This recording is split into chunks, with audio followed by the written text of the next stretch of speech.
महायुतीच्या विजयाला आता 72 तास उलटलेत आणि तरीही मुख्यमंत्री पदाचा चेहरा अजूनही ठरत नाहीये।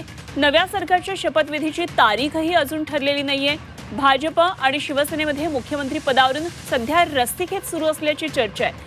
अमित शहा त्यामुळे मुख्यमंत्री पदाचा निर्णय घेणार आहेत आणि फडणवीसांची दिल्लीतली भाजप श्रेष्ठींसोबतची बैठक झाली की नाही याबाबत अधिकृत माहिती मिळालेली नाहीये।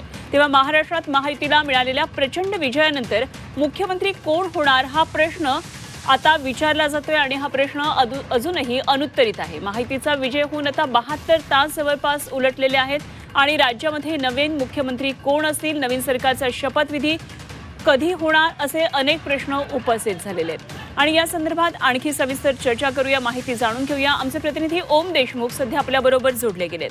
ओम, सगळ्यात महत्त्वाचं म्हणजे आता 72 तास महायुतीच्या या महाविजयाला झालेले आहेत। सगळीकडे सेलिब्रेशन सुद्धा आता बऱ्यापैकी संपलेलं आहे। सेलिब्रेशनचा उत्साह संपलाय, मात्र अजूनही मुख्यमंत्री आणि शपथविधी हे दोन प्रश्न अनुत्तरित आहेत। काय नेमकी चर्चा आहे, काय नेमकं राजकीय वातावरण आहे? खरा तिढाच महायुतीमध्ये मुख्यमंत्री पदावरून सुरू आहे, कारण सर्वाधिक आमदार भाजपचे निवडून आलेले, त्यामुळे भाजपचा जो श्रेय आहे मुख्यमंत्री पदावरचा तो यावेळेला अधिक जास्त तीव्रपणे गडदपणे दिसतोय।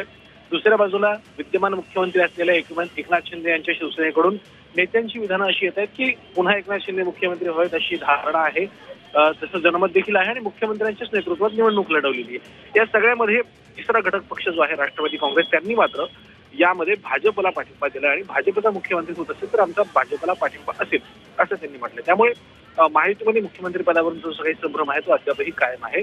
या सगळ्याच पार्श्वभूमीवर काल दिल्लीमध्ये एक बैठक आयोजित करण्यात आली आहे आणि त्या बैठकीला तिन्ही महत्त्वाचे नेते जातील अशी चर्चा होती, मात्र अशी कुठलीही बैठक काल दिल्लीत झाली नाही।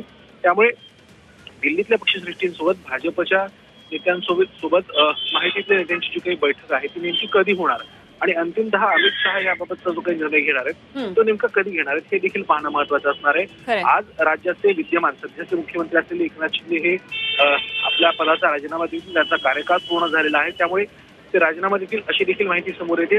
या सगळ्यामध्ये महाराष्ट्राचा मुख्यमंत्री कोण असेल हा जो क्रायसिस आहे तो अजूनही संपत नाही। त्यामुळे या सगळ्या संदर्भात अधिकृततः कधीपर्यंत भूमिका घेतली जाते आणि घोषणा केली जाते हे पाहणं महत्त्वाचं आहे। दुसऱ्या बाजूला जर मुख्यमंत्रीपद शिवसेनेला दिलं नाही तर इतर महत्त्वाची पदं शिवसेनेला देऊन त्यांची देखील समजूत काढण्याचा प्रयत्न भाजपला करावे लागतील आणि तिसऱ्या बाजूला राष्ट्रवादी काँग्रेसला देखील सोबत ठेवून त्यांना देखील सन्मानजनक वागणूक देण्याचा खरंय। ओम, एकंदरीतचा सगळा तिढा कसा सुटला जातो हे बघणं खूप महत्त्वाचं आता ठरणार आहे, त्यामुळे पुढचा काही काळ अत्यंत महत्त्वाचा आहे। धन्यवाद ओम दिलेल्या सगळ्या माहितीसाठी।